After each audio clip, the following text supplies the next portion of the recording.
Okay, welcome to showcase number 104.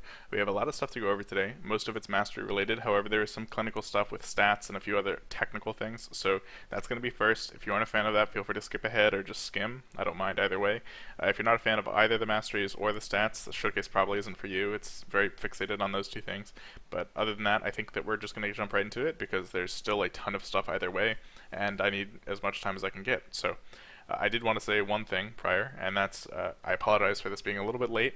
My sleep schedule this whole week has just been terrible. It's been awful. And then last night when I recorded all of this stuff initially, as it happened, there was a bug, or rather a mistake I made with OBS led to it recording nothing. So 3 hours, 2 hours to 3 hours of footage was just vanished, gone into the ether, and I had to re-record everything. So that's why it's coming out on Sunday instead of Friday.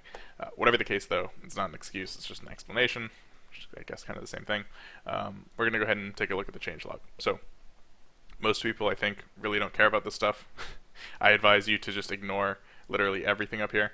Don't worry about this entire paragraph and a lot of the stuff down here. I'm going to explain exactly what's important, and most of that is pretty easy to go over, so it's all relatively simple. Don't get too scared of the wall of text.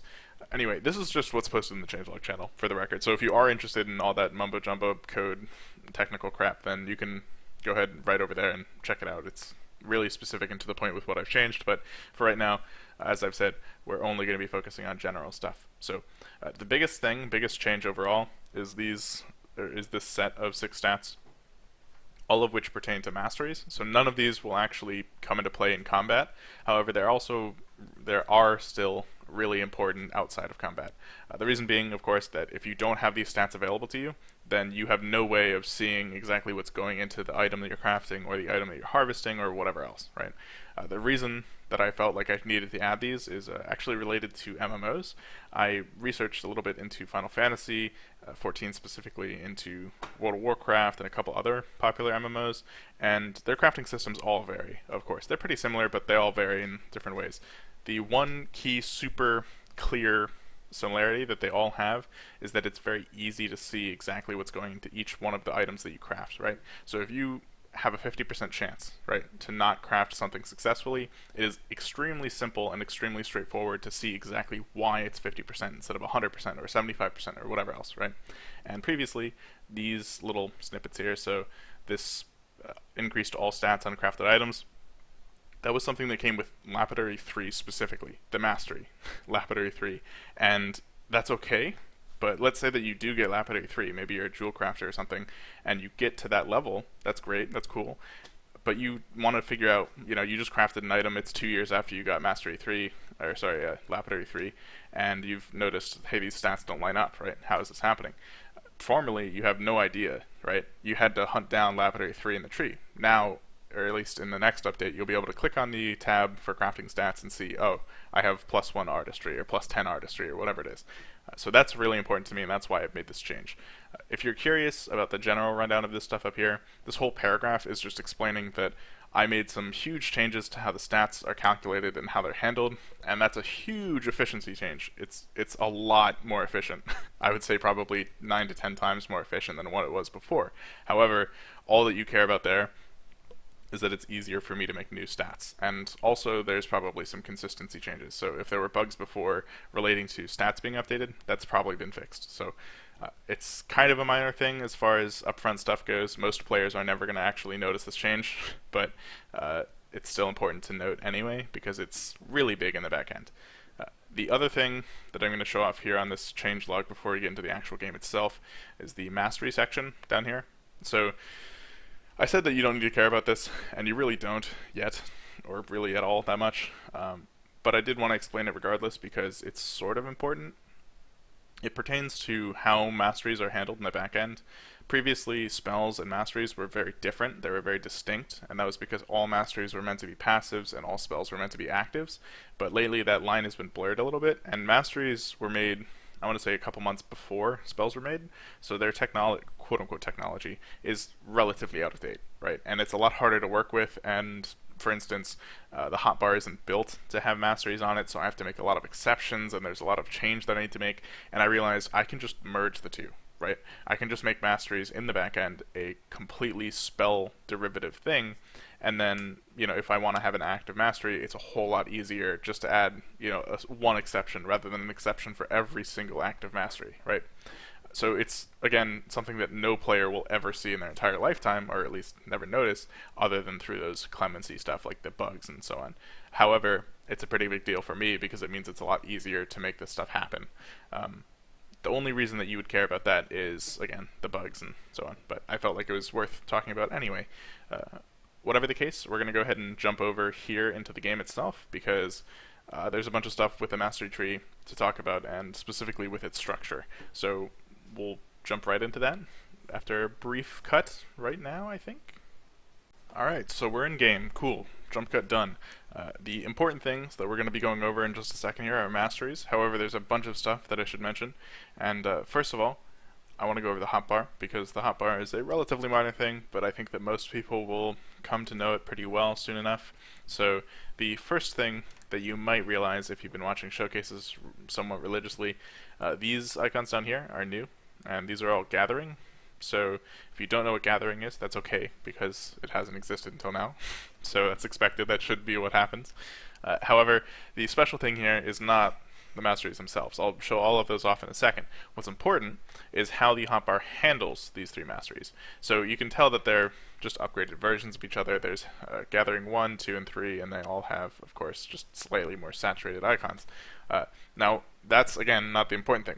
What matters here is that they share a cooldown. So if I tap one of those, you can see up in the top right, it didn't find any nodes. Again, I'll talk about that in a second, but the critical difference here is that now, if I have 3 different spells, 2 different spells, or even the same spell on the bar, 2 copies of the same spell, I should say, they share a cooldown. So you cannot actually cheese that and have 3 versions of the same mastery, and moreover, I don't have to balance around that, which is obviously pretty important. Another thing I should mention before we get into the mastery tree itself is if you were to grab, say, Gathering 2 down here, if I can mouse over that, if you, for instance, used Gathering 1 and then put Gathering 2 on your bar, it won't be put on cooldown, but it also won't let you use it. So it will prevent you from cheesing it that way as well. I've thought ahead, at least somewhat, so no cheesing. The important thing, though, the important stuff, is not the cooldowns. As much as they are fun and cool, and I enjoy working with them, the actual fun stuff for you guys is all pertaining to masteries. So, once more, we are in this pretty little window of ours, and this window is the same exact thing as the spell tree window. So, I could probably show that off here. You can see they're almost identical. The rings are the same, the little text box on the right side is the same. The only missing thing is, of course, these tabs and everything inside, which is different, as you might expect. The whole reason for this is related to what I just mentioned a couple minutes ago, where masteries are now handled the exact same way spells are, which, for you guys, does not matter. You will never notice a difference there, except for, as I've said 100 times, the bug stuff. It makes it easier on my life. Doesn't change your life at all, whatsoever. So you shouldn't notice anything there, anything different, anything so on and so forth. It's just a back-end thing. And that does, for the record, mean that these still cost mastery points. That doesn't mean that they cost anything currently, because the costs are turned off, but you get what I mean. The important thing here, or the critical thing, is that it makes it a lot easier to handle active abilities in the mastery trees. So as you saw there, I can just drag it onto my bar. This here is incorrect, actually. This is Bounty 1, 2, and 3, not Collector. And this is Caliber 1, 2, and 3. I'm not going to go over too much detail, or not going to go into too much detail about these specifically, especially all of the masteries that are just passives that give stats. I'll explain all of them as best as I can, but for your reference, these are just giving you 2 of the stats that I mentioned already. So if you are curious about that, go ahead and look in that changelog I just posted and to see what surplus does and facet does. It'd take a little bit too long to explain each of them individually, so whatever the case, that would explain to you exactly what the harvesting tree does. It might seem a little lazy, but time's time. So generally though, all you need to know is that overall this tree is designed to help you get better ingredients and more ingredients overall. Gentle Touch, which I will click on for a second here in case you didn't see it already, just temporarily increases your surplus by quite a bit, by 5. So yeah. I would go over Gathering right now, but first we should go over Scouting, or I guess Exploration, because that's what it branches into, or branches out of, I should say. Exploration as a whole is completely changed from what it used to be. Previously, if we look over here on the top side of the tree, these are tracker 1, 2, and 3. And for the record, exploration itself is just a passive cost sink. It has no function currently, but in the future we might change that. Tracker 1, 2, and 3, they are not at all like tracking, or what tracking used to be. And tracking itself has been removed from the game, so that concept is now in Clairvoyant over here, and we'll go over that as well in just a second.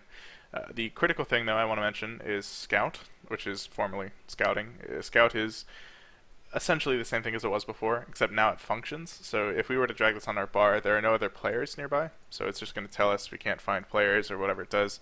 If we hit 6, oh, it's detecting me. Okay, it's funny. Okay, so ordinarily it wouldn't detect you. However, because there's nothing nearby, it's detecting me. So that is actually quite funny. I didn't know about that. But anyway, so Scout does the exact same thing as it used to. It just detects a certain number of mobs within 30 tiles, and 50 tiles. It upgrades the number of mobs, of course, from 3 to 5, and so on and so forth. It's a very straightforward thing. It isn't just players, so it detects mobs, as it says, like hostile mobs, friendly mobs, etc. And Tracker is sort of like the inverse end of the spectrum, where instead of focusing on finding multiple people, you're finding the highest level person within the same kind of range. I believe it goes 30, 50, and 50. Yeah. And they have a little bit of an upgraded function through the 1, 2, and 3 tiers. The first is just the highest level mob within 30 tiles. The second is the highest level mob within 50 tiles. And then the third is the highest level mob within 50 tiles, and it tells you their relative level. And that means that if you're level 50 and they're level 100, it'll tell you they're much higher than your level, and vice versa. So it's not really a metagame ability. It's a very vague thing, and it's quite easy to mistake it. So I wouldn't really call it that strong, I guess. However, if you are facing an EC or something like that, it would be pretty good to be able to get a gauge on what you're fighting. So I felt like it would be a cute little addition there. Whatever the case, the clairvoyancy here, or I guess just clairvoyant, is exactly what tracking used to be. So if you weren't aware, tracking was this sort of niche concept, which is why it's a single mastery now instead of 3. Basically, when people RP, there's a very small chance for them to leave behind what's called a track mark, and ordinarily no one can see these track marks. However, if you have Clairvoyant, you can, in fact, see the track marks, and people with Clairvoyant can also consume a track mark, not literally, but, click on the track mark, and it disappears, and they'll get some information about, say, the player or the RP itself, or whatever else, about the environment, perhaps. It's a very fluff-focused thing, but I think it's a fun idea regardless, so I hope you enjoy that. It's, again, the same thing as tracking, except I think the novelty is captured a little bit better when it's just one mastery instead of so many. Gathering, as I said I would mention, Gathering is very straightforward. It is almost literally just a mixture of harvesting and scouting. It's the exact same thing as Scout to some extent, except for nodes. So it goes 30, 35, and 50, I think, and they have a little bit of an upgrade in function. I won't go too in depth, but essentially it just helps you locate the best nodes and certain types of nodes and nodes in general. So ordinarily, I wouldn't say that's the most useful thing, but if you are trying to find nodes and that's your specialty or whatever, then obviously we've decided to let you have that liberty. So, cool. Very cool. Before I get into this tree here, and that's a big change that we've made, and before we get into medical as well, I'm going to go ahead and say that crafting is pretty untouched this update, or this showcase just in general.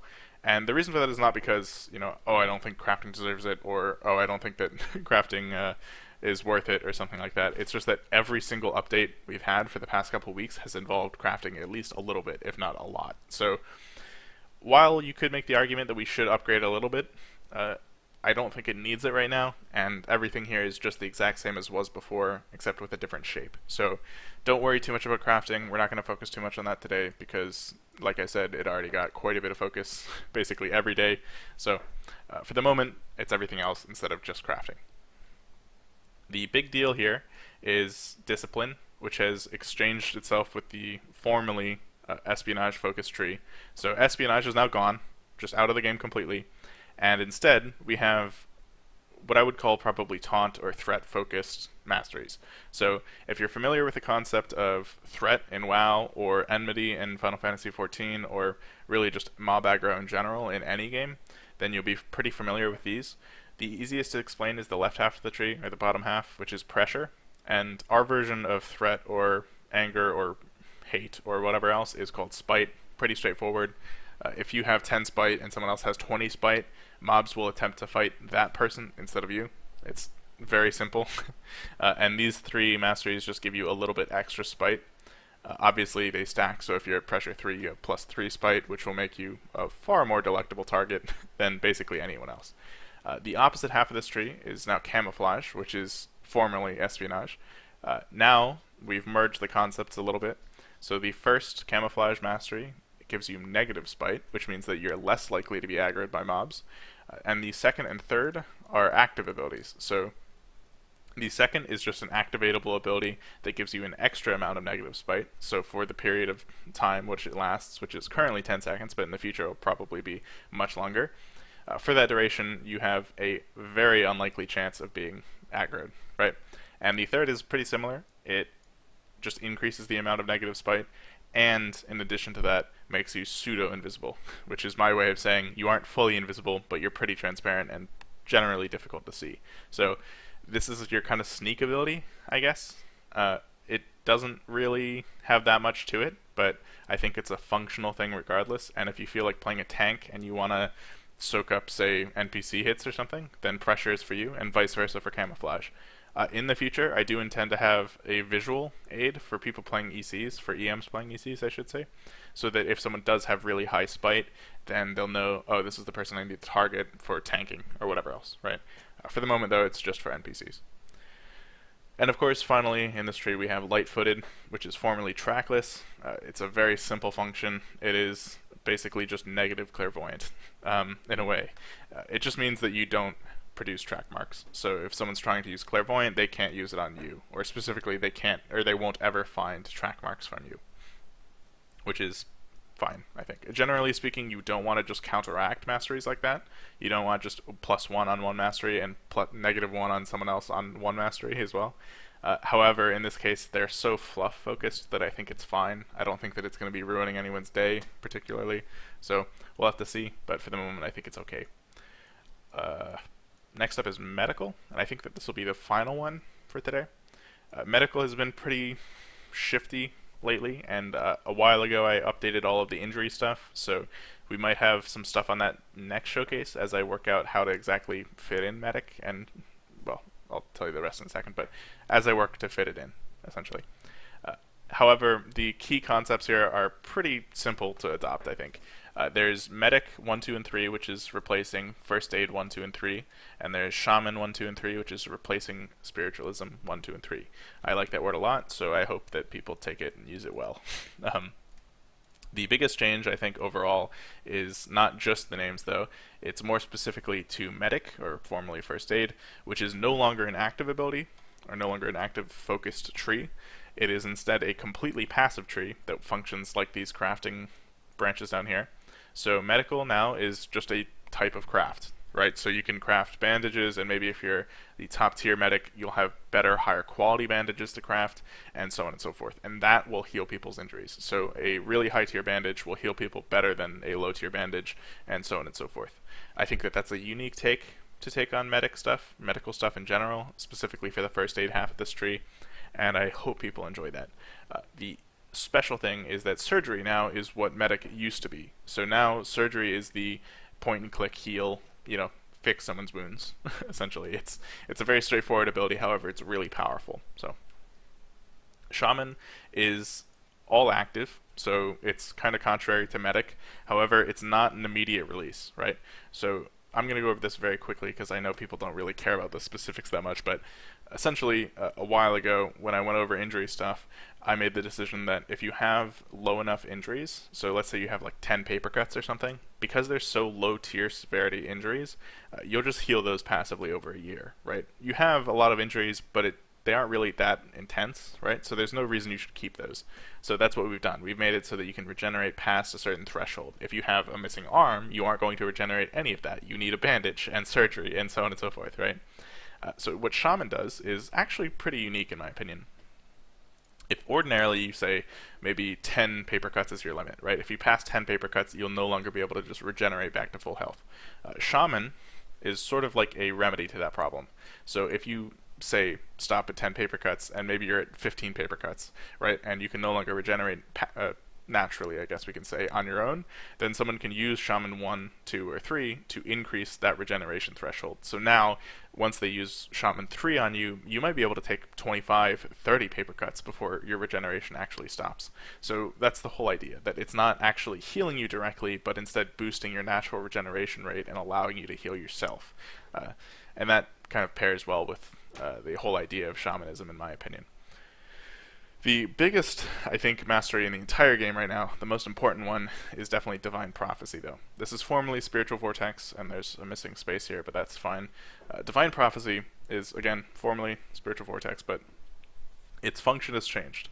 So, a really long time ago, we went over how death works, and if you have someone in your possession, and you choose to kill them, right, you have the option of putting them on a death timer instead of just outright killing them. So instead of just killing that person and ending their life immediately, you can say, okay, you have 24 hours, right? You can go back and talk to people, say your goodbyes, maybe lead on some like antagonistic story or something like that about me, and we'll have some fun with that, right? It's a fun story, it's a good end, that kind of thing.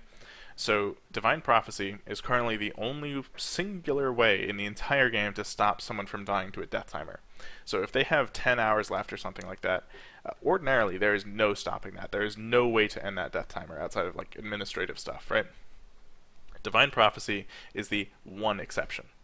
Divine Prophecy is this, obviously, mastery ability. It's after Shaman 2, so it's pretty expensive. It's a total of 3 masteries in. What this does is it exchanges your life for theirs, right? So it takes you and gives you their remaining 10-hour death timer, and it gives them your lack of a death timer. So it is not exactly the most useful ability if you're just thinking about yourself. However, if you're trying to be a martyr and trying to sacrifice yourself, it is the best ability in the entire game, because you can literally save someone's life from almost certain death otherwise. So that is a really powerful ability, and as of the moment, or at least right now, I don't intend to ever add another ability that allows you to escape a death timer. So this should remain exceptionally powerful and exceptionally rare, and a very fun ability to see used. So we'll see about that. I think it'll be pretty fun. Maybe it won't be. Who knows? Anyway, the only other thing I think we can go over today is crafting. However, as you can see, I'm missing some masteries. This is because it's currently still checking to see if I have masteries when the masteries are now stored in the list of spells. So even though there's stuff to go over there, I'm just going to say it right up, straight up. We've had a bunch of furniture added that I've gotten over the past couple of weeks, and I've organized it into recipes. So now you can properly craft like a chest or a crate or whatever else in the crafting menu and put it in your house. It's very straightforward, very simple, but I felt like it deserved a mention regardless. Other than that, I think that we're good for today for 104. We're certainly racking up the numbers once more. We hit 100 and we're still trucking along. Overall, everything's going good though. We're on our last set of couple milestones. The avatar, the base itself, I have it currently turned on to running, but or the running key, I should say. But I honestly think we're getting pretty close, and with all of your guys' suggestions and comments and feedback, I've went ahead and changed a bunch of stuff about it. What you're seeing right now, this thing here, is not new. This is the same as the couple showcases ago I showed it off in. However, it will be fixed soon, or changed up and fixed up, so you'll see the new version soon enough. And once that's done, we're down to a list of 2 things, I think, with the map and maybe a handful of code things that have to be done before the game is ready to go. And we're good, basically, for a beta, which is super cool, super exciting. So all that really remains is, I mean, obviously I have to upload the base, but that's not too difficult. And then we have the maps, which are pretty easy, and for the record, I don't intend to fully finish the maps before we get into the beta. I want mostly finished maps, so I would say probably like a 75%, 80% of the way there point is where we'll stop and say we're good and launch the beta. And then The code stuff I mentioned is very straightforward. It would take probably a fourth of the time it takes to finish the maps. It's just more admin functionality and a couple other things that players ordinarily will never see. So I won't go too much in depth on that because, again, no one will see it. So whatever the case, I think we're good. I think we're done here. So I hope you enjoyed, and I hope you have a good day. I hope you look forward to next showcase as well. Goodbye.